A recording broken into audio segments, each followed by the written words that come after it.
Before we jump into the episode today, I want to share something with you from my heart. First of all, thank you so much for listening to the podcast. I really can't tell you how much your support means to me. We've been doing the podcast now for almost 4 years. I can't even believe it.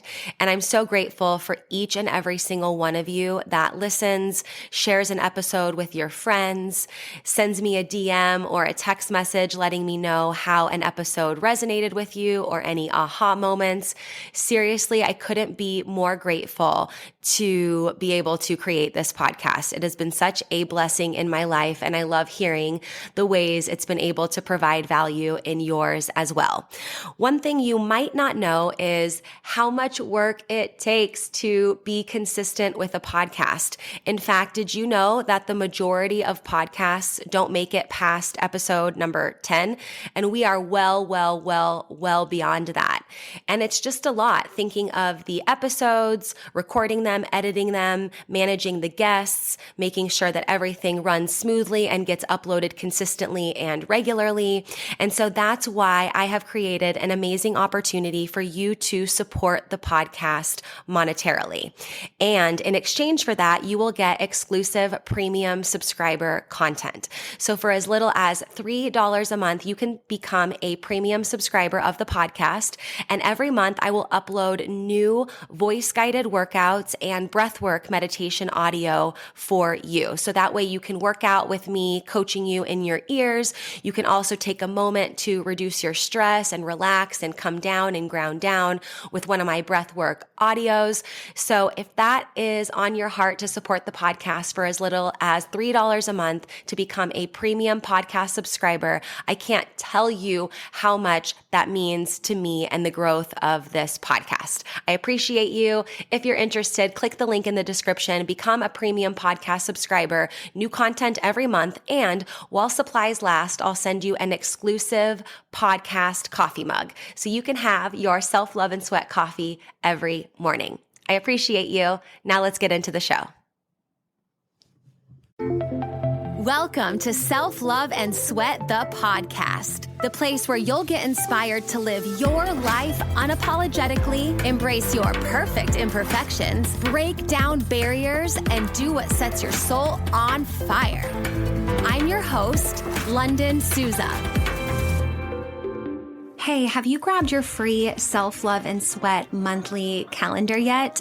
This calendar is so amazing. It comes right in your inbox every single month to help you have a little nugget of wisdom, a sweaty workout, a mindset activity, just a little something to help keep you focused and motivated and keep that momentum towards your goals. So every day when you get this calendar, you'll see a link that you can click that will lead to a podcast episode or a workout or something that will be very powerful and quick to read.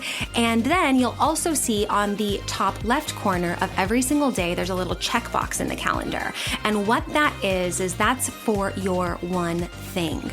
You can choose one thing every month, or it can be the same, something that you want to implement, and make this something that you can easily implement, like daily meditation or getting a certain amount of steps or water, for example, and staying hydrated, and even taking your supplements. This can be something if you want to get more regular doing a particular habit and routine, you can choose what that checkbox means. So if you want your Self-Love and Sweat free monthly calendar delivered right to your inbox every month on the first of the month, go to lifelikelunden.com/calendar, fill out the form really quickly, and you will have your calendar in your inbox within a few short minutes. That's lifelikelunden, lifelikelunden.com/calendar. Go get yours for free and enjoy this episode. Okay, so I'm really excited about this conversation today. We have Dr. Jade Teta talking about this concept of next level human. I'm excited to have you. How are you? Good. What's going on?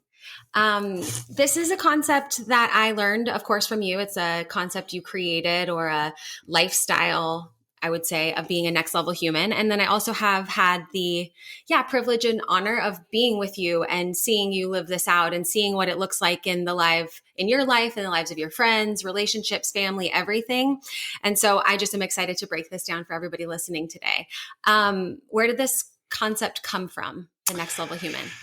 Well, you know what? Like most things that we do in life that we learn, it comes out of suffering. Like it really does in my mind. And let me clarify that, because right away we can all of a sudden it's going to be like, oh my God, this is going to be a depressing conversation.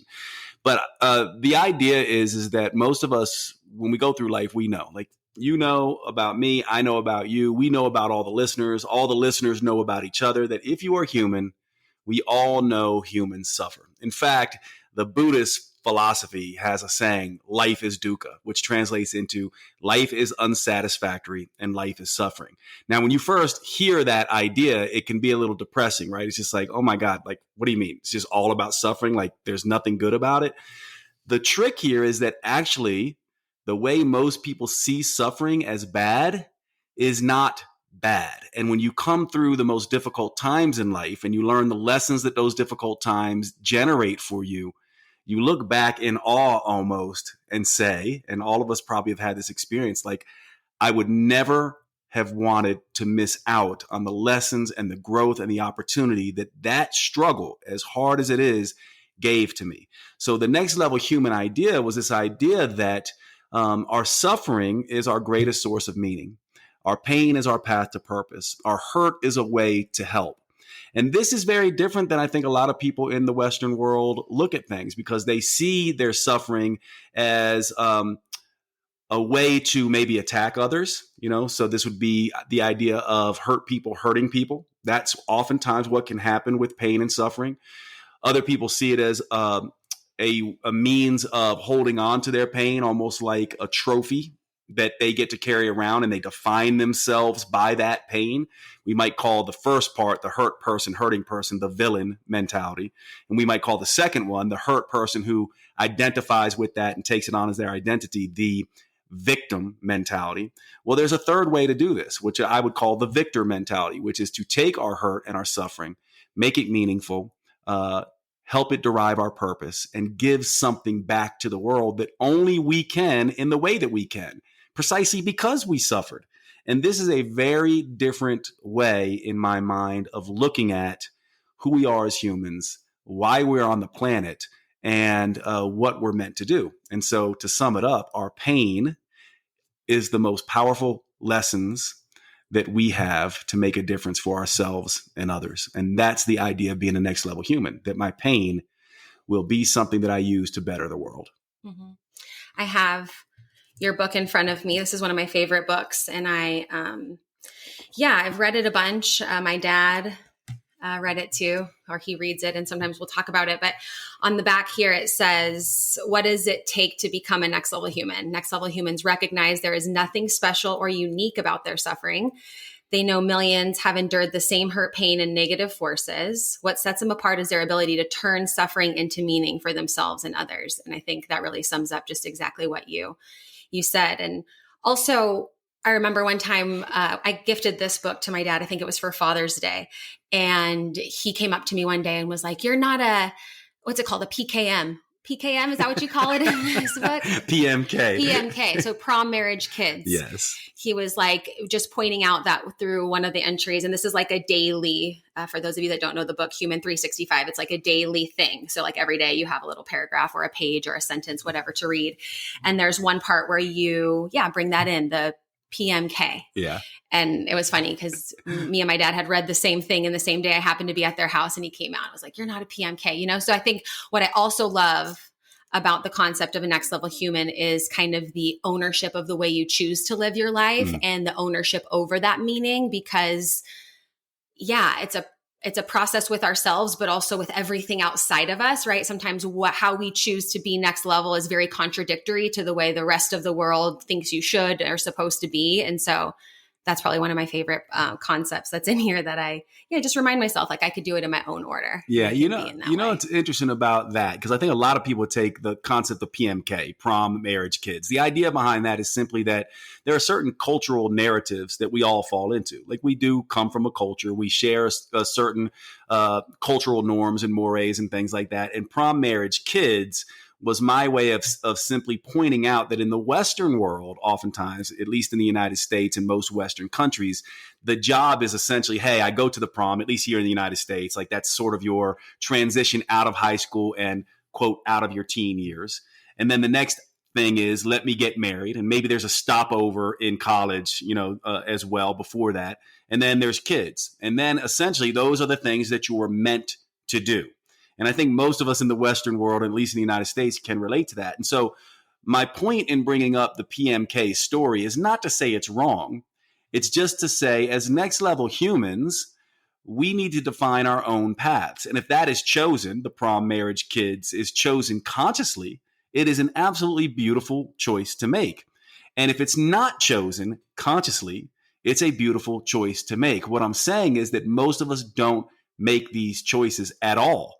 We're not conscious that they are actually choices that we can make. Instead, we just buy into the narrative, hook, line, and sinker, and basically find ourselves in our future selves, like 30, 40, 50 years old, realizing, oh my gosh, I have never actually lived my life for myself.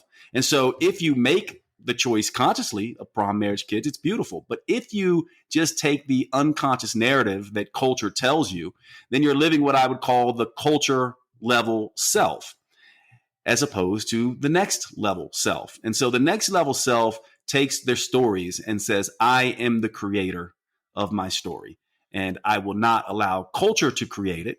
And by the way, there's another subtle distinction here, because the prom marriage kid person who is not conscious of that, right, and makes that choice, that's sort of the culture level idea. But if you're a contrarian, meaning that you just reject that just because culture says it's good, you're actually doing the same thing, right? You're actually saying, I'm going to reject that story simply because it's a culture level story, not realizing that you're rejecting it and that's still you being married to the culture. In other words, the idea is to be conscious of our own narratives, choices, stories. So maybe you do prom, but maybe you don't do marriage, or maybe you do prom and marriage, but you don't do kids, right? And you can do any combination of that you want. Life is your oyster, so to speak. And a next level human takes responsibility for those choices. Mm-hmm. Yeah, absolutely. And I heard you mention culture level human. Mm-hmm. And because I am pretty familiar with this whole next level human philosophy you've created, we have base level, culture level, and next level. And they're operating from different places for different reasons. So can we break that down and go through each of those? Yeah, absolutely. So the idea is that when you look at psychology research, right, and you look at the different philosophical orientations, you can get very confused. There's reciprocity styles, right? There's the big 5 or big 6 personality styles. There's attachment styles. There's all kinds of different ways that we can categorize people. And so for me, as I was studying psychology and philosophy, it was hard to keep these things in my brain. So I came up with these broad buckets: base level, culture level, and next level. Now, the first thing to understand about this is these follow development. So when I say this, I don't want to trigger people, because the base level person, oftentimes, if you're operating from more of a dualistic binary way of thinking, right, wrong, up, down, left, right, you'll tend to see base level as bad and next level as good. And I want to caution you not to do that, because you'll find out here in just a minute that ultimately what it is integrating all three. But let's talk about the base level human first. So as children, our primary needs, psychological needs as we develop, are safety and security needs. And so these are our base level needs. Now, if for some reason these safety and security needs are not met when we are young, or there are traumas, or there's intergenerational strife, like our mothers and fathers are difficult, or they're both not home, or whatever might happen, we can easily have our safety and security needs not met. And by the way, to some degree, we all know what this is like, right? Even if you had a great childhood, you may have had an accident where you fell down and hurt yourself or whatever, and that could be seen as something that was challenging to your safety and security needs. The idea here, though, is a base level human is more like our child selves. And if you get stuck in that state, it's not a very good thing. Let's talk about this in a minute, because I know people don't like the idea of invoking children for the base level sides of ourselves. But think about it. A child is completely reliant on their parents. They don't know that their mom and dad have a separate life. Mom and dad, as to a little kid, are seen as just extensions of the little kid. So the ego of a little child does not see that there are other people in the world who also have needs. So when we get arrested in the base level self, it turns into extreme individualism. It turns into this thing where it's just me and everyone else be damned. My needs, not your needs. Also, base level tendencies have a lot to do with boundaries and protection. I was just thinking that boundaries to be base level, to be like, no, me first. Exactly. I have to do this for I was thinking the same thing when you said it. Yeah. And so think about what boundaries are. Those are healthy. So that's an aspect of healthy base level behavior. But if you get stuck in base level, what you tend to be is a very self-centered, selfish person who has extreme individualism, and you're operating by the motto, me against the world, my needs, no one else's. Now, a healthy base level essentially goes, when we move out of that into our next developmental stage, what we should have is not that the life is all about me, but I know when to put myself first. I know how to erect boundaries and standards. Now, when we leave childhood, we go into the teenage years, the adolescent years. And this is where now we have needs of mainly acceptance and belonging. So we switch from this safety security need and it's all about us, to starting to recognize, oh, there's other people in the world. We have peers. We want to be liked. We start to pay close attention to how other people are seeing us, how we look. And so popularity concerns become an issue. By the way, base level, right? During the base level time, it's a power struggle, because power is something that when we have power over our surroundings, we feel safe and secure. Culture level is more about popularity. When we have popularity, we feel accepted and belonging. And so culture level is all about team dynamics. And I would argue, and you can tell me what you think about this, Lunden, but I would argue, and you listeners can see what you think about this as well, but I would argue most humans never leave the culture level state. Most people, live their whole lives, die in their 80s, and they're still in the culture level mindset because they can't escape the narratives like prom marriage kids, or the idea that one political party is better than another political party, or the idea that one race is better than the other race, or the idea that being healthy is superior to being overweight. So in other words, what culture level people do is they create isms, us versus them, racism, sexism, healthism, binaries, dualities. It's all about my team is good, your team is bad. And most of our world is built in this culture level aspect. Now, to escape both the power-based base level and the culture level popularity and integrate the two, because by the way, being popular is not bad. You need to know how to relate to other people. But if you operate just from that place, you get lost. And so as we mature, as we grow up, we should move into our next level human self, who is based on purpose rather. So, and what is purpose? Purpose is the idea that, hey, I am an individual and I do have to look after myself, but I'm also here to matter and make a difference. And so the base level is about power seeking for safety and security needs. The culture level is about popularity seeking for acceptance and belonging needs. And our next level human selves are about purpose seeking to matter and make a difference. And so long as power and popularity are in service of purpose, that's the healthy developmental state of a human. And you've reached your next level human state. But if you get stuck in base level, or you get stuck in culture level, and you never get to the place where you're looking at purpose and fulfillment, why you are here, how you want to matter, how you want to learn, teach, and love, which in my mind is the imperatives of the next level human, then you never get to that place where you can love your life, matter, and make a difference and be proud of who you are. Hey, really quick, I want to interrupt the podcast for just a minute to tell you about one of my favorite supplements for hair, skin, nails, digestive, and gut health. And that is Snap Supplements Super Greens with collagen. Now, if you're following me on social media, you've probably seen seen me post about this a bunch because honestly, this product tastes amazing and it's jam-packed with nutrients, like I said, to support healthy hair, skin, and nails. It helps support detoxification, a healthy immune system, and there's even probiotics in there for a healthy gut. It's non-GMO, no sugar added, soy-free, grass-fed collagen, and every scoop is going to give you 7 grams of protein. And this is why I love it, because it's not like a protein shake. It's just a scoop of powder. It tastes amazing. I put it in water, or if I want more hydration, I'll put it in coconut water and mix it up.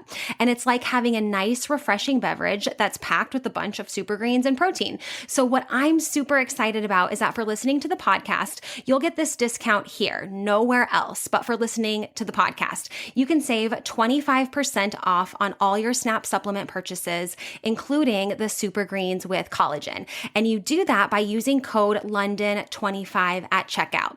That's LUNDEN 25. LUNDEN 25 to get 25% off at checkout.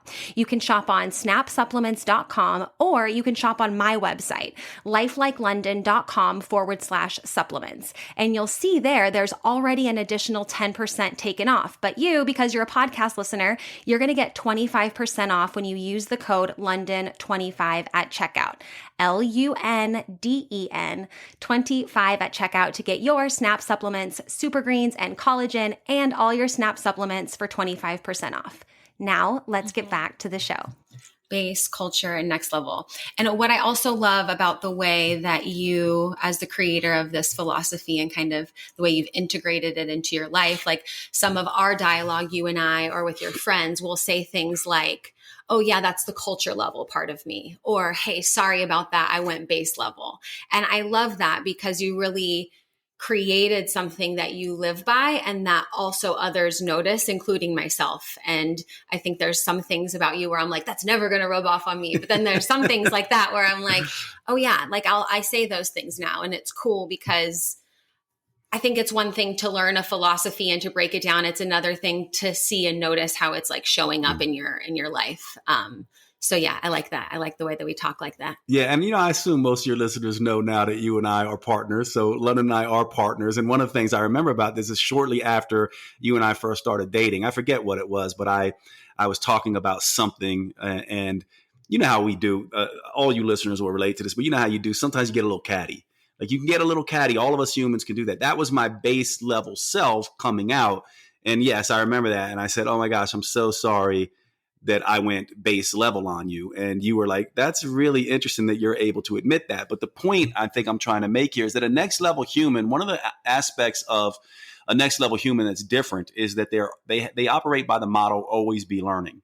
And so they don't see debate and ego-based things as something that makes them bad. They're very much able to correct. That's an example of me correcting myself. And if you want to know whether you're stuck in base level, culture level, or next level states, all you have to do is look for how often people do that.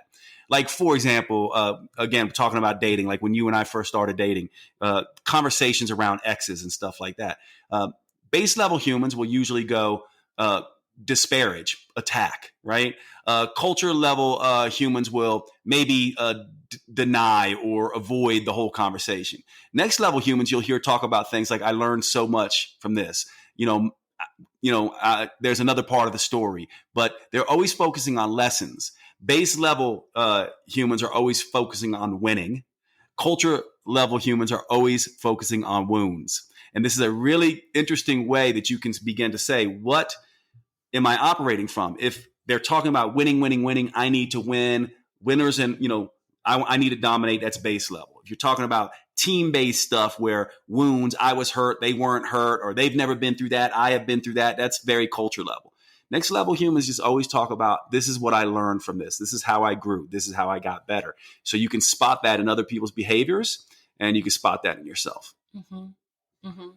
And as you're talking about this, I have just a lot of visuals and memories of reactions in my life to stressful situations or just whatever might be happening that were very base level or culture level in a way where, like I remember being that way and I can't imagine being that way now because I feel like those parts are gone and have, let's say become more next level, if you will.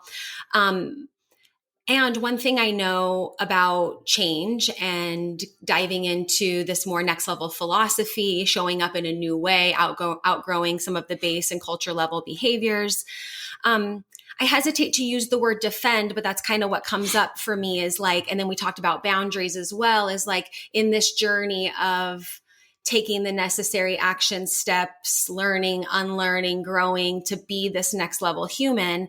And we're still, maybe probably in the same family, in the same job, around some of the same people. How do we communicate and protect that next level humanness while preserving like our relationships? Because I can see how someone listening, you might get in growth and healing. Sometimes you realize things where you're like, oh my gosh, this would be so helpful for somebody else. So instead of like pounding it into their throat, how do we model that and defend that for ourselves, even when others maybe want to pull us back to some of those culture and base level tendencies, behaviors? Yeah, well, think about it. Just the idea that someone needs to do something suggests that you're seeing yourself as better than in some way. So that's suggesting some base level and culture level ideal. And by the way, we all do this, right? And so there's no truly escaping your base level and culture level selves ever, because they're part of your development.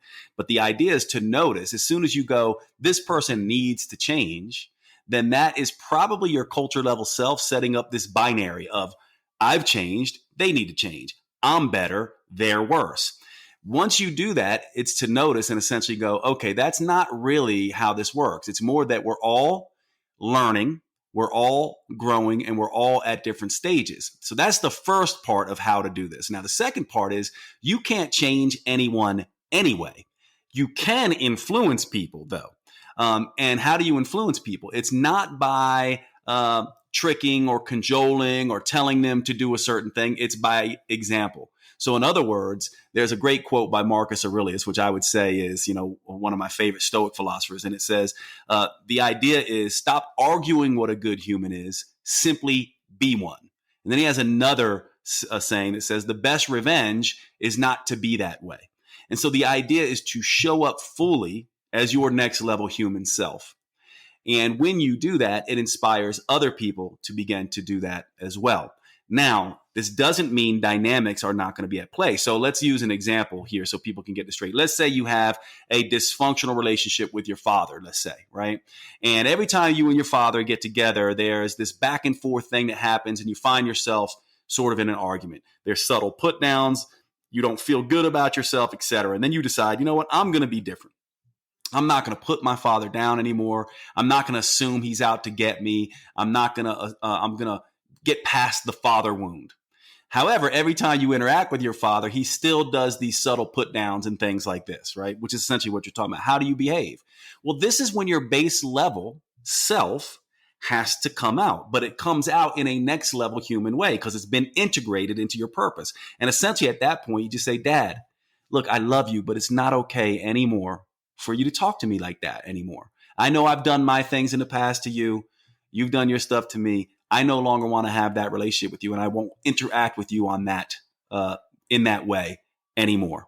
And at that point, it only takes one conversation, right? And at that point, then you have to begin to live this new dynamic. You have to now hold the standard, which means you're going to have to show up. And a lot of people might be like, oh, well, then I just get to ignore him or I get to walk away. No, you have to treat people as a next level human. The idea is you treat people according to their best level selves. So let me explain this. A base level human kind of looks at it like I will treat people how they treat me. Eye for an eye, Hammurabi's code. That's the true base level state. The culture level is more like the golden rule, right? It's basically like do unto others as you would want them to do unto you. And maybe another perhaps better culture level way of treating people is the platinum rule, which says, treat people how they want to be treated. But those are still sort of culture level. The next level human way of treating people is treating them according to their best selves, who they are at their best. And so for you to change other people, first you have to change yourself and hold the standard, but then you also have to treat them as if they already also are their better selves. And then you have boundaries and standards to make sure they actually live up to that. So you can't just let them get away with it anymore. You treat them according to their better selves. And when they mess up, you hold them to that standard. And I call this the fuck you, but I love you situation. It's like, you know what? I love you, but fuck you. That is what I mean by standards. A next level human would be, I love you. I love you for who you are. I love that you're my father. I love that you so much about you. And also, fuck you. You don't get to talk to me that way. That's how you begin to address this. And over time, what happens is people go, they see the changes you've made in yourself, they also see there's a door open for them to be different, but you won't tolerate their old behaviors. Mm-hmm. And that's how you slowly nudge them and influence them to walk through the next level human door. Mm-hmm. And by the way, if they don't, then there's two things that either happen there. The first thing is there's nothing wrong with a next level human essentially saying, this person is no longer in my world. Essentially, they're just not involved in your world at all. But in the case of father and family and things like that, it's just that I will only now have certain conversations with this person. I'll use my older brother as an example. We used to get in argument after argument after argument about entrepreneurship and business. I did this whole sort of thing with him where I was like, I love my brother. I'm always going to love my brother. But guess what? We're not having that conversation anymore. And for probably close to a decade, I just avoided that conversation with loving communication. I just would not have it with him. And now 10 years later, now we're beginning. That's how long it took, I think, for both of us to walk through that door to be able to have those conversations. So hopefully that makes sense. It's a subtle. I'll give one more example here on how to do this, a very simple example. But let's say you and your partner, let's say you can't stand that I don't do the dishes, right? And you want me to do the dishes. The base level and culture level way would be like, Jade, you never do the dishes. You suck at the dishes. As a matter of fact, you suck at everything, right? Isn't that what we oftentimes do in relationships? The next level human way would be this. It would be like, if you even see me bring a cup even near the dishwasher, you go, thank you so much for helping me do the dishes. It means a ton. Now, at that point, I'm going to react to you one of two ways. First way, I'm going to go, yeah, you're right, Lunden. I always do the dishes. I don't know what your problem is, which we know is not true. And the second way is going to be, you know what, Lunden, thanks for noticing. I'm trying to do my best and I'll do better. Now, if I react the second way, you know you can work with me.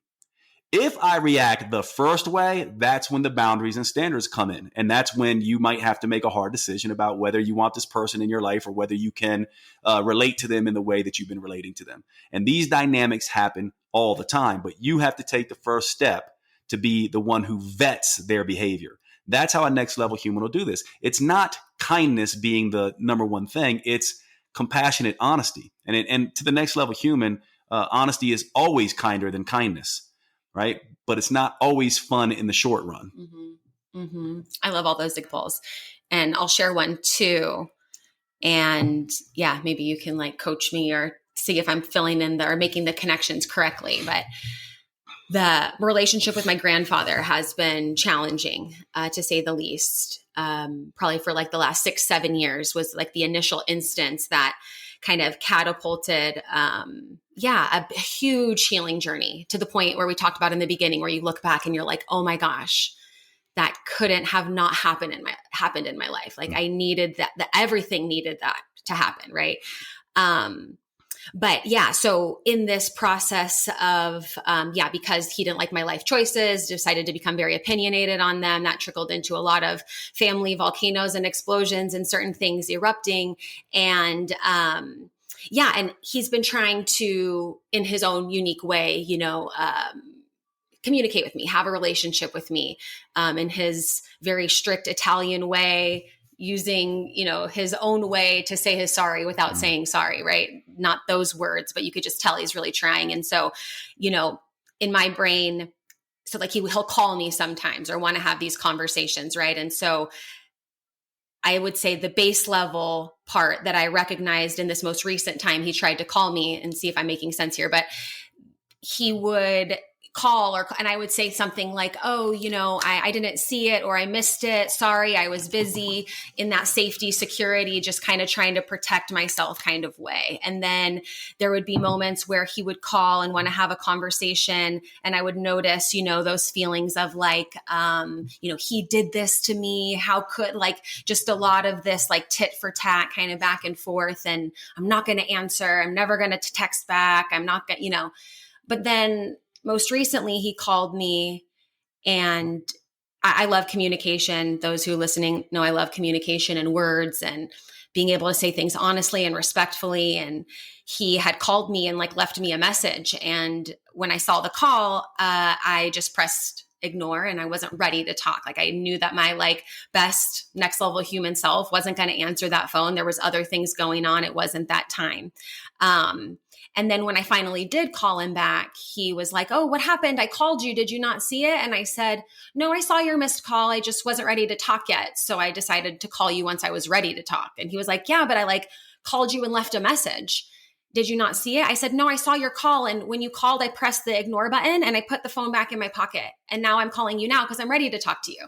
And it was so like, I don't know if he even got it. I don't know if he like, but it was so important to me because I felt like I wanted to treat him like it was his best self, right? He's my grandpa. I love him. There's been a lot of good, a lot that I've learned about his childhood that has helped me, just understand some of the ways of his behaviors and things like that. But I also see in my family a lot of like those little white lies of like, "Oh, I didn't see it," or "I was busy," or just like this like worry to fully tell the truth. And I was like, "No, I saw your call. I wasn't ready to answer it. This was, and that was very, it felt good for kind of the first time, whereas some of the actions leading up to what I would consider being a next level human action, they were uncomfortable. It was weird. I did mess up a lot. I sometimes was rude or disrespectful, I would say, when it wasn't necessary. But I kept trying and I kept knowing that it was going to happen again, right? We'd be in the arena again. He was going to call again. I was going to see him at a family party. And even before that, we were at a family party and we were sitting down at a table, just kind of like this talking. And he'll be the one, that will say things to me previously, like, "Oh, at your age, you should be married," and all these things, right? All these shoulds. But that particular day, he was just really kind and was like, "Oh, interested in what I was doing," and was talking about me in a nice way to the person sitting next to us in a way where I was like, "Oh, he's changing, like things are changing. Like he's able, I really believe in like neuroplasticity and our ability to change our brains and do things different well into our older years. I think it's a cop out to just be like, I can't change anymore." So I started seeing some of those things. And then in our most recent conversation was really being able to say honestly and respectfully. And then it also felt congruent in my nervous system, right? Because I think sometimes you say it's not fake it till you make it, it's be it until you see it. And in some of those be it till you see it opportunities, it was uncomfortable. I did mess up a lot. There was like a lot of room for refinement. And then in the end, a very just truthful, honest, also considering my tonality too, like to the point of the dishes thing. Like if you put a dish next to the dishwasher and I was like, "Ooh, thank you, Jade, for doing that," and being so like whatever, like I think there's there's tonality and like energetics to what you're saying too, in that process of being that person and communicating in that way. And so, I don't know if that made sense, but I just feel like that is my real life example of like what I've really been working on the last like 6 years. Have you heard of Evolve Telemed before? It's this super cool opportunity to be able to meet with your doctors without going to the doctor's office, right from the comfort of your own home.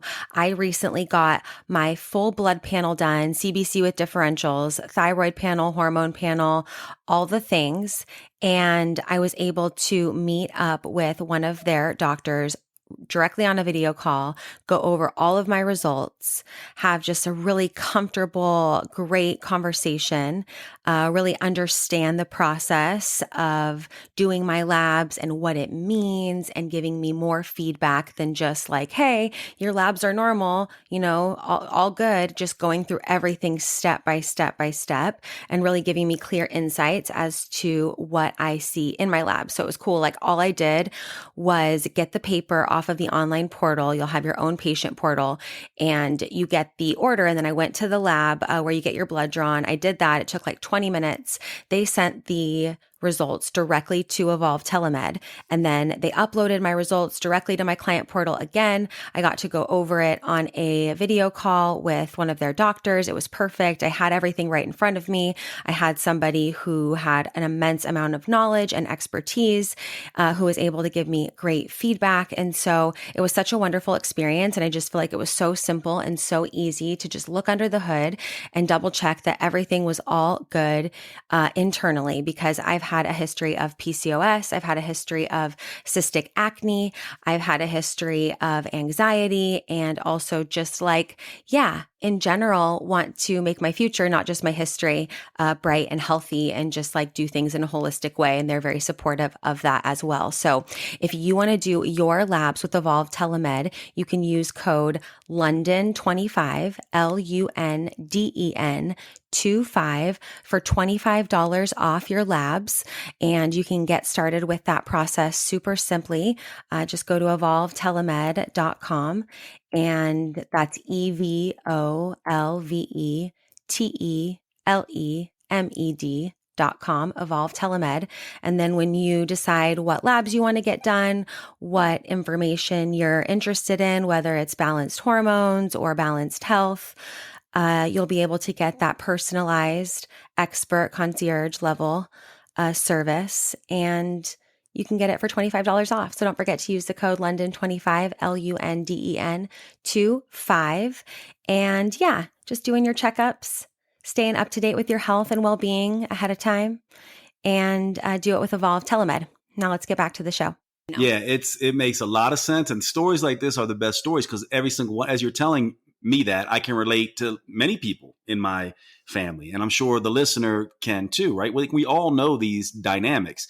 The first thing, though, because let's deconstruct it a little bit, though, because the first thing I think that we have to do here is work on ourselves, which you have done, right? I want to communicate better. And by the way, let's not forget the gifts that our family gave us. Part of the reason some of us find honesty important, find kindness important, are interested in empathy and compassion, is because perhaps we didn't see that in particular ways.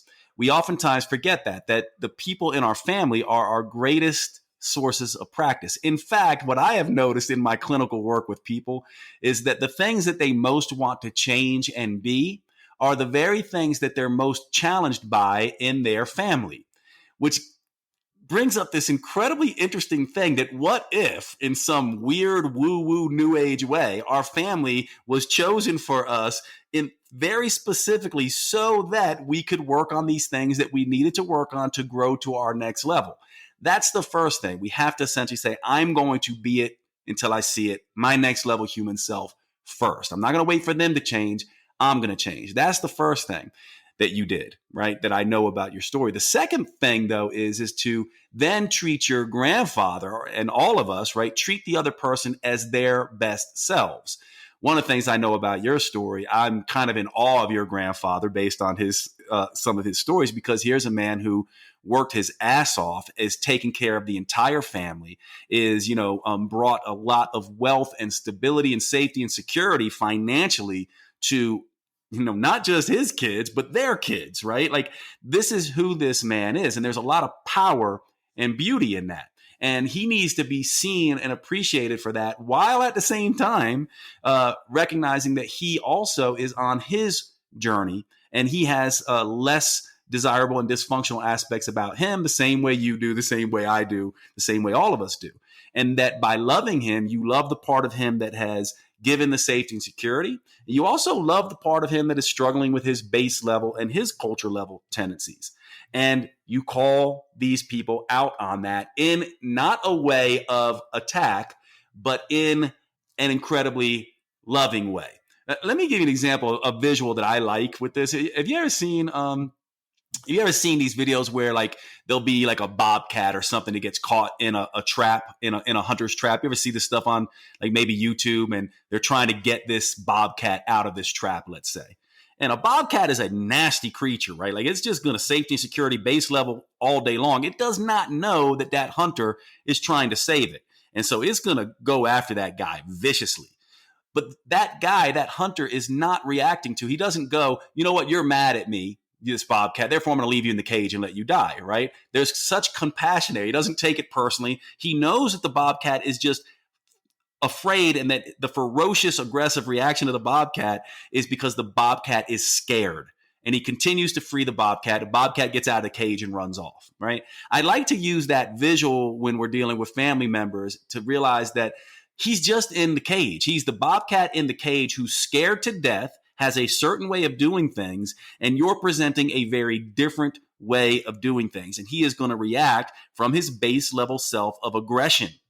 And we have to hold the person, we have to hold the mentality of, this is just a scared person who's lashing out, and I'm still going to try to free them. I'm not going to let them scratch me. I'm not going to let them take my eyes out. I'm not going to let them keep doing this, but I am going to gently say, hey, you're in a trap. You're better than this. And I love you, and also fuck you. You don't get to treat me that way. And that is how we have to approach this. And then we have to have extreme patience and extreme love and compassion, that we show up like that every time. Every time. We don't do this victim thing where it's like, he was rude to me, he said X, Y, Z. If we love the person, we show up every time loving the parts of them that we know are beautiful, and also holding them to the standard of being a better human by our own boundaries and standards. And we must do that every single time. And of course, there's nothing wrong with just saying, you know what? You're so cruel. You're so nasty. You're so much, the bobcat that even when you get out of the cage, you jump on my back and start scratching at my throat. I can't and won't deal with you.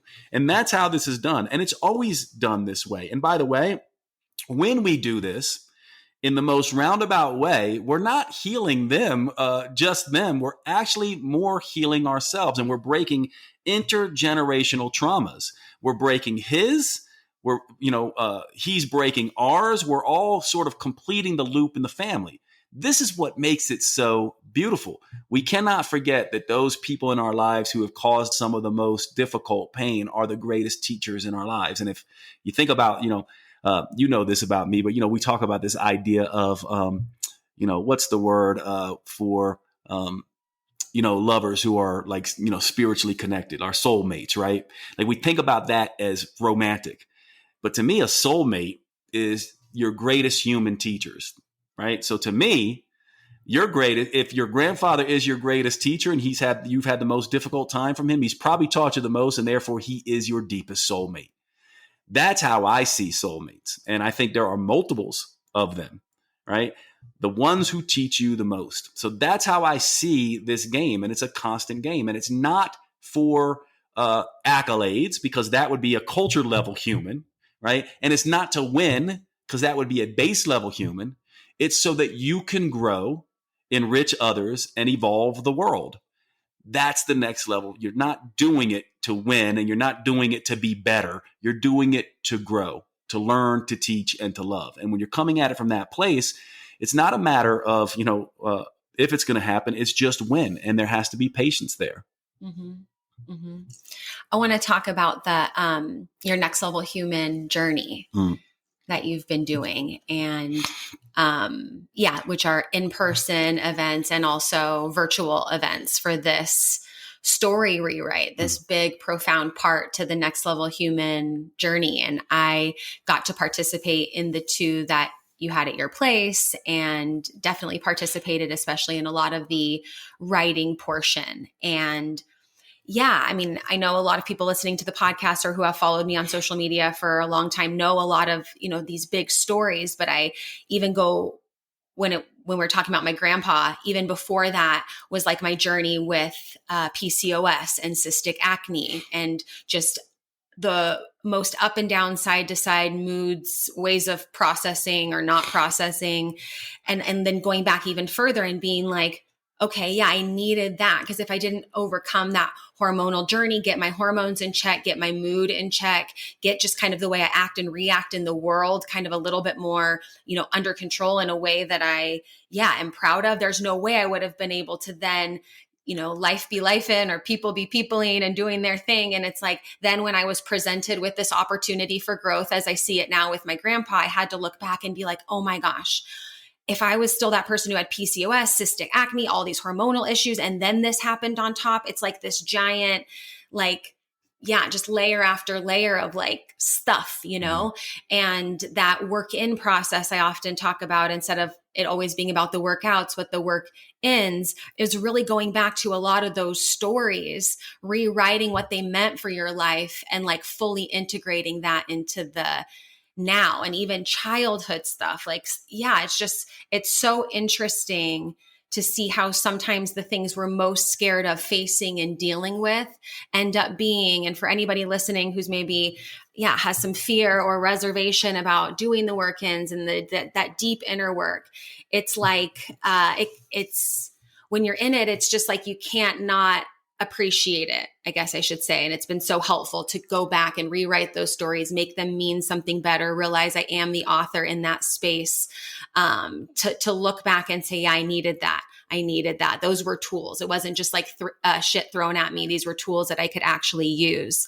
And so in the Next Level Human Journey, there's a lot of walking and fasting and also a lot of writing. And I had a lot of opportunities to write out a lot of these stories and what I wanted to make them mean in my next level human journey and my next chapters.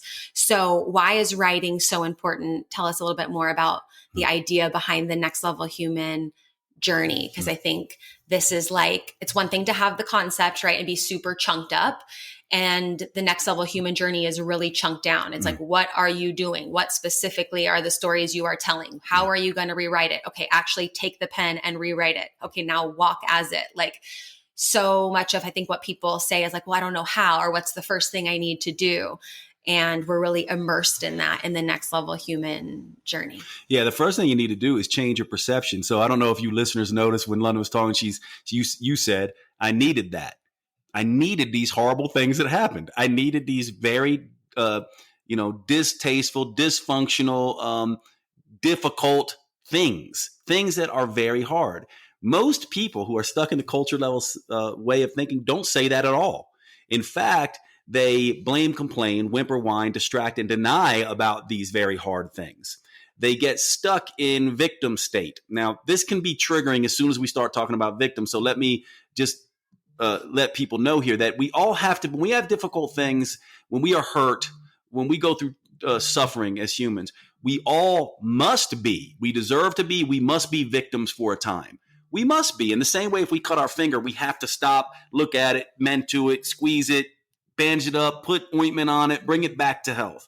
We have to be a victim for a time. However, at some point, being a victim becomes a choice, right? And if you're going to blame, complain, whimper, whine, distract, and deny, you're stuck. You're not getting the lessons. Something about what you said was, I needed these, which means somehow you got the lesson. This is the first aspect of the journey, to realize that your perception around your pain and difficulty is actually your problem. And you can easily choose a different way of looking at it. Like, let's all do this together, you listeners, and we can do it as well. But think about the most difficult times or traumas, trials, tribulations you've had in your life, right? Even the big capital T traumas, think about that just for a minute. And then think about what that felt like and what that wrote in your mind as a kid or as an adolescent or as a young adult, that betrayal, that abuse, whatever it was. You wrote a story. Whether you realize it or not, you constructed a story about what the world meant, right? If you constructed a base level story, it's basically like, all out for me, I'm hurt, so I'm going to hurt. If you constructed, that means you became the villain. Or you could have constructed a victim story, which is like, now this is part of my identity. I'm no good because of it. And these people are no good because of it. And, I'm hurt and you don't know because you're not me, all of that kind of stuff. At some point, you have to transcend the villain and the victim and become the victor. And you become the victor by saying there's a lesson to be learned in this wound. And the writing portion of what we do, this written exposure therapy, is going back to these traumas, reliving them, and correcting the story that we wrote. Because let's face it, when you're a child, you don't have the logic and the reason and the maturity and the experience to understand why what is happening, right? You don't know that you can make a different choice. As an adolescent, you don't necessarily know. And if you've never learned, even as an adult, you don't know. And the idea then is to say, I will choose now to write a different story about what happened. I'll use it. I'll give you an example. So Alfred Nobel from the Nobel Peace Prize, the inventor of dynamite, right? Before he died, there was an obituary that was written about him that he got to read because he wasn't dead yet, that basically said, described him as the merchant of death because he invented dynamite. He was also one of the richest people, if not the richest people in the world at the time. Now, he could have taken that and turned it into a victim and, did whatever. But what he did is he goes, I'm going to take the money that I made from inventing dynamite and I'm going to establish the Nobel Peace Prizes so that when I'm gone, all of my riches for the rest of eternity. We all know the Nobel Peace Prize. How many of them have been given out? And they're always given out to people who have great inventions or have done great work for peace. This is a redemption story. Alfred Nobel did this. When I was a kid, there's another one of, when I was a kid growing up, there were always these missing kids on milk cartons. Well, the people who did that lost their kid. The little boy was raped, murdered, worst thing that can happen to parents. They could have easily chosen to be the villain or victim over that. What they chose to do instead, though, is save tens of thousands of other people's lives. In other words, they made it mean something positive for the world. This is what we all can do. And so the first idea is perception, the idea that your suffering is a source of meaning, your pain is a path to purpose, your hurt is a way to help. And by the way, who would you be without your pain? Perhaps much less than you are. Your pain needs to be integrated. And here's the thing about pain. It's like carrying a backpack. You never get to take it off. The problem, though, is what the villain does is they reach in their backpack, take out bricks, and throw them at other people. Or the victim, what they do is they just take out the bricks, look at them, and whine and whimper that they have bricks in their backpack. What the next level human does, the victor, looks in their backpack, sees those bricks are building blocks, that they can build something, a school to protect other people, a building to protect others, a way to defend others. And so they all have to carry the backpack, but they all do something different with those bricks. And so by you saying, I needed this, you learned something, you changed your perception. That's the first thing. Now, the second thing is ownership, which essentially says, I will own this and use it for good in the world. And the journey is about both of those. And so from the writing to the fasting to the walking, that's all about changing perceptions. We've all heard about religious figures and philosophical figures who've, walked and fasted and had ultra perceptual states. That's what all that's used for. But then we also construct an honor code and a new value system and a new way of seeing our pain so that we can integrate it in a different way. And I'll give you a shortcut here. If you really want to know how to transcend your pain, simply look for other people who are dealing with the same pain and seek to solve theirs. And they're all around you. I would argue that probably the people that you are struggling with the most are the ones that you need to solve their pain. Let's use your example of your grandfather. Here's a guy, if you really looked at his story, is probably a pretty horrific story of suffering, right? Like, the little I know about him, and I'm fascinated and in awe of him. Italian kid comes here, tough upbringing, a difficult world, builds something for himself. He struggled in some way. Perhaps he's the very one that needs the love that you also needed from him. And that's the first place to start, because if you can do it with him, you can do it with anyone. Mm-hmm. Mm-hmm. Yeah. And that perception and ownership piece that comes with the writing, with the rewriting, and owning that story has been so powerful. And I've been utilizing it with my clients too. And you don't make the pain go away. Like nothing gets rid of it. But in my visual system, it's like a junk drawer, or like just all these papers thrown in a cabinet, but not filed the right way. And when we're doing these writing sessions, it's like, okay, yeah, here's like literally on paper, like you could fold it up nicely and put it somewhere. Like, here's what I decided to make it mean. Mm-hmm. Not like, here's all these papers stuffed in drawers that I can't even open and I don't know what's in it. And it's whatever. It's like, it's a very great organization system for your nervous system to be able to call back on that story. It's not like you're never going to remember the pain again, or you're going to make it go away, but you have a clear, congruent, rooted meaning of like I said, like I needed that, or I couldn't imagine my life without that. And so I think, I did it for one story, and then you do it for another and another, and you just become the author of this most beautiful like masterpiece that you just kind of, I just feel like it helps things feel very organized in my nervous system, helps the pain feel a little, I'm a pretty type A. So it's like it organizes it in a way that brings peace and closure. In a way that I didn't realize was possible until I started diving into that myself through you, which I thought was really cool. Yeah. And think about it this way, right? Like, I forget what it's called, the name's skipping but there are people on the world who don't feel pain, and they end up cutting their arms off and doing all kinds of damage to themselves. You don't want to not have the pain. The pain is a reminder of the good you will do with it. It should not be a reminder of how unsafe and unsecure you are. It should be a reminder of how you should work to create safety and security in the world for yourself and others, right? It shouldn't be a reminder of how worthless you are. It should be a reminder of you can create and generate worthiness and acceptance and belonging for yourself and others. In other words, a hero or a victor, what is that really? Like when you think about what is a hero, every superhero we've ever learned about is simply someone who's hurt who chooses to help people. It's the opposite of the hurt person who hurts people. It's the person who is hurt who chooses to help.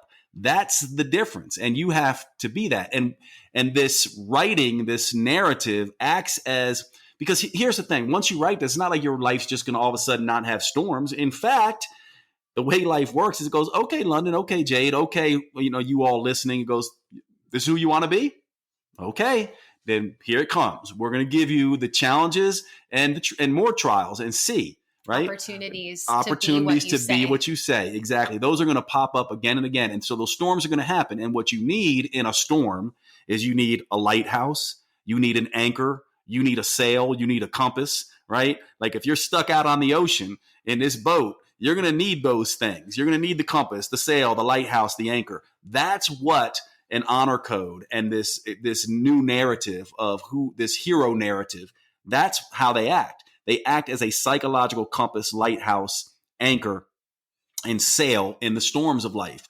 And guess what ends up happening, right? We know we're not doing well with this when we see repeated patterns, recurrent obstacles, stuck emotions. When the same storm happens over and over again, we seem to get stuck in the same storm. Life does this for a good reason, because it goes, okay, Lunden, okay, Jade, we're going to keep you in this storm because you haven't learned a lesson. So you haven't got it if you keep seeing repeated patterns, recurrent struggles, stuck emotions.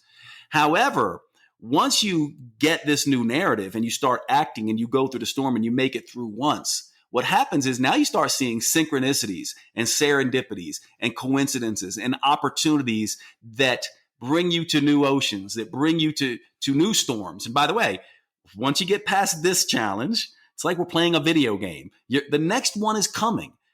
Mm-hmm. People call it, human school. That's exactly right. It's like we're in a video game. You get past level 1. Now you're on to level 2. Get past level 2. Now you're on to level 3. But don't get stuck in level 1, right? Don't do that. It reminds me of Mario Brothers when I used to play it as a kid, Super Mario Brothers. You get to the end of one level and you have to figure out the right sequence of fireballs and spins and jumps to get past the big boss. And if you didn't do the right sequence, what happened? You died and had to repeat the whole thing, repeated pattern. You have to go through the whole thing again until you figured it out. And once you clear that level, life is always going to bring it back to you one more time. It's going to be like, just to make sure, we're going to give you the same relationship. We're going to give you the same financial struggle. We're going to give you the same health issue. We're going to give you the same thing. And let's see if you remember the right sequence of fireballs, jumps, and spins to get past this. And then you're on to the next thing. Mm-hmm. I like that a lot from you, the repeated patterns, recurrent obstacles, stuck emotions, as a tool to know if it's like you that needs to take care of your shit or if it's somebody else. Like I think of, romantic relationships, friendships, and things like that, where I can think of one friend, for example, that I had to have a really tough conversation with, and I practiced on my own with you and just trying to have this. And I had to ask myself, okay, is this a repeated pattern, recurrent obstacle? No, I don't have friends like that in my life. She's the only person that shows up like that.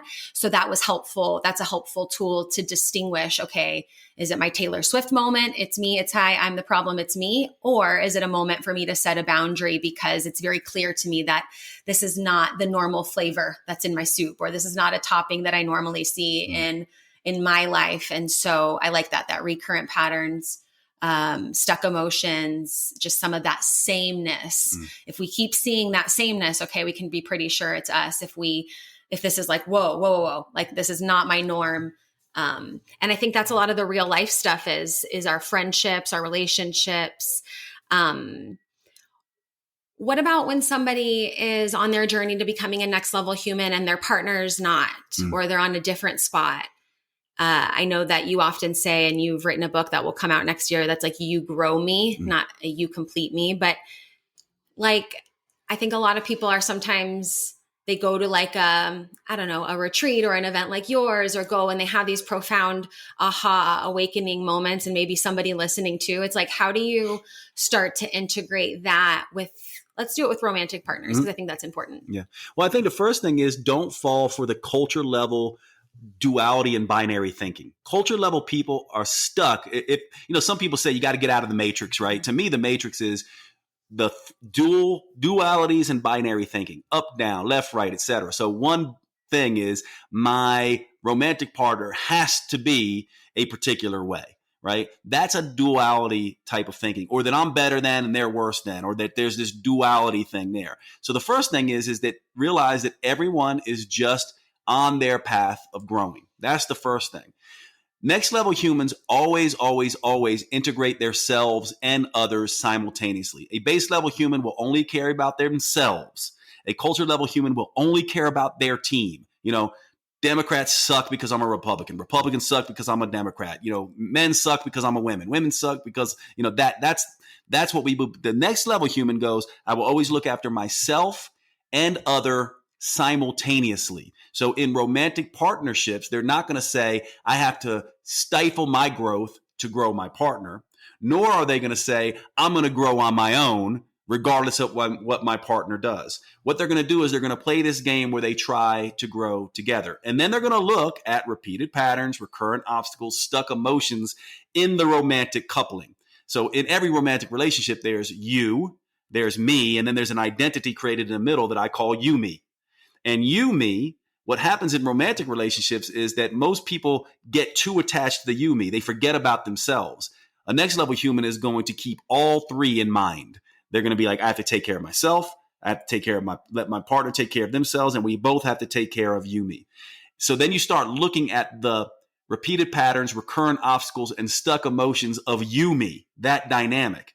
And if that continues to be stuck, recurrent obstacles, and you can't move it, and you've done everything that you can within reason without becoming the martyr and without draining all your own resources, then it might be time for you to go. If the boundaries don't work and the standards don't work and the other person is not willing to move, then you might have to go. And here's what is a really beautiful thing.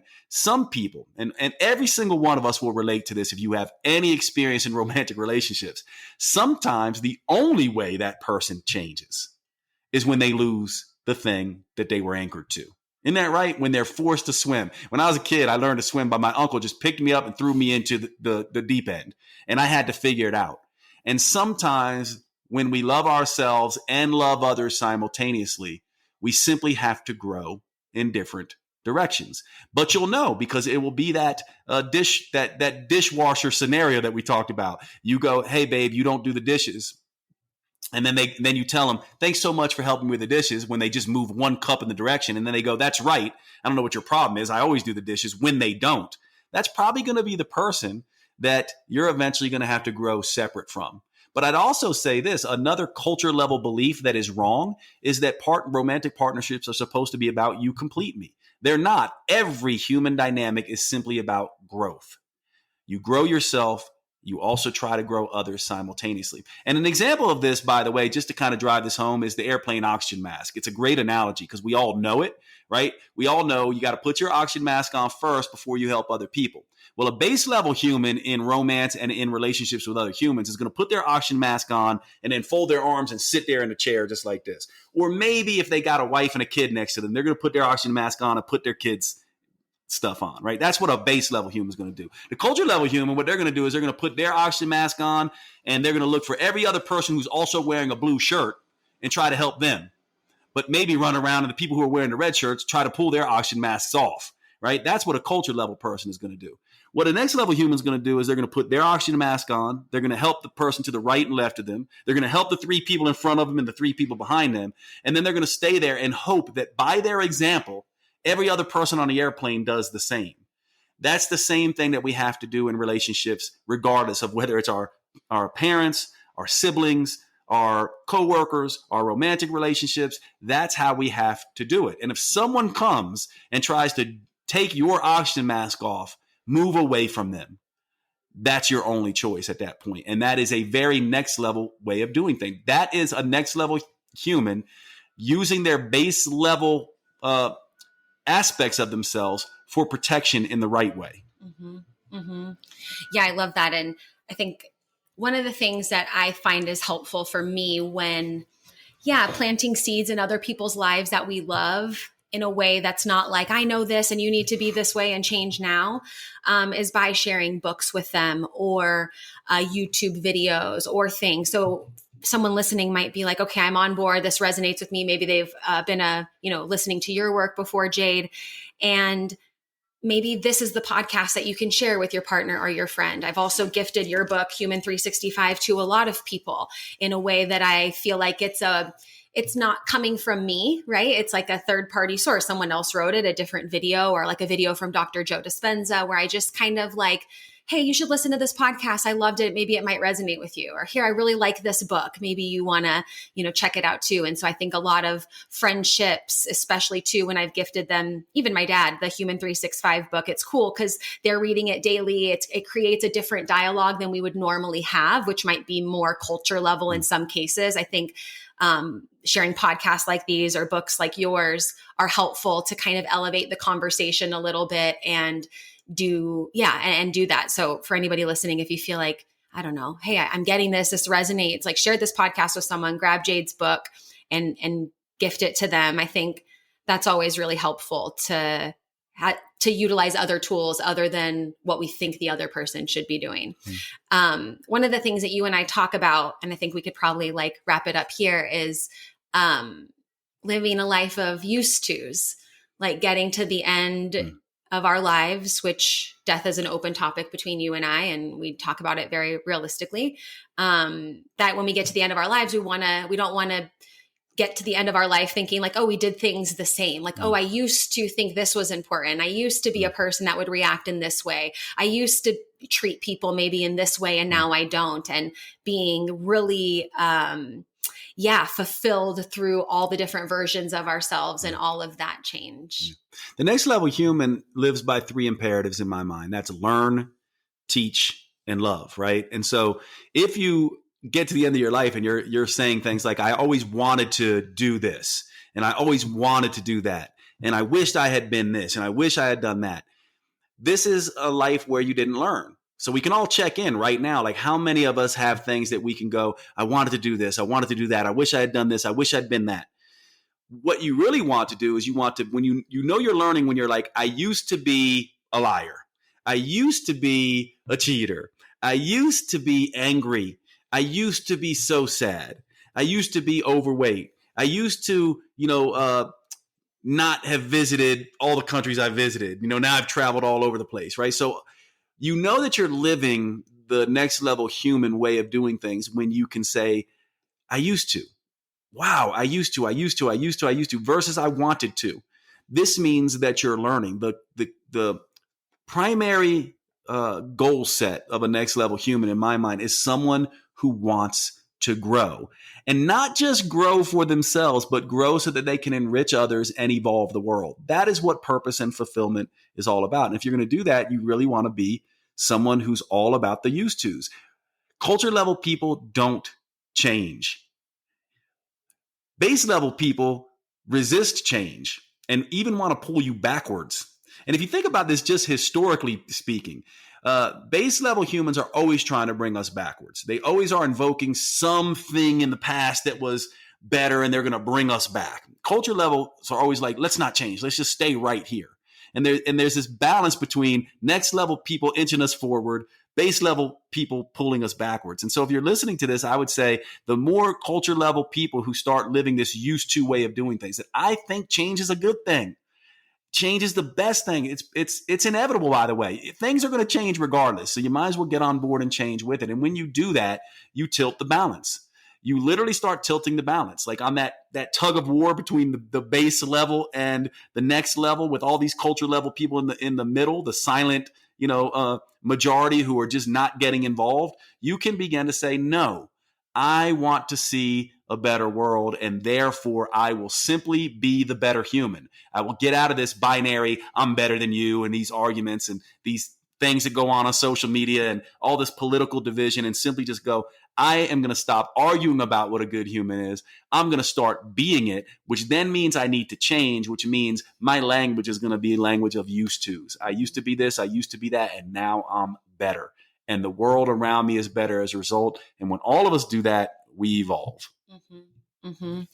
And one thing I'll add to close is thinking about just relationships, friendships, all those things is like, there will be people who will point out those used tos. What do you mean? You're like that, and being able to acknowledge them and be like, you're right. I used to be that way. I used to be a person that would be in that space. And now this is who I want to be. And acknowledging the used tos instead of, denying who we maybe once were and all these different evolutions. I feel like that's been helpful for me to have deeper friendships and relationships too. When they decide they maybe want to call me out on certain behaviors or whatever, I'm like, you're so right. Yeah, I did do that. Yeah, let me say one thing about boundaries there, just as we wrap this up. To me, I think there's one rule that every next level human, aspiring next level human, needs to keep in mind. Never, ever let someone treat you a way you are not or no longer wish to be. Next level humans don't do that. They treat people as their better selves. Do not let someone treat you as a past self. Never let someone treat you a way you are not or no longer wish to be. Only keep company with those people who call forth your best. And you do the same for your friends. Jade Teta, I adore you. Love you too. Go team. Go team. Thank you so much for listening to this episode of Self-Love and Sweat, the podcast. Hey, do me a favor. Wherever you're listening to this podcast, give us a review. This really helps a lot. And share this with a friend. I'm only one person, and with your help, we can really spread the message of self-love and sweat and change more lives all around the world. I'm Lunden Souza, reminding you that you deserve a life full of passion, presence, and purpose, fueled by self-love and sweat.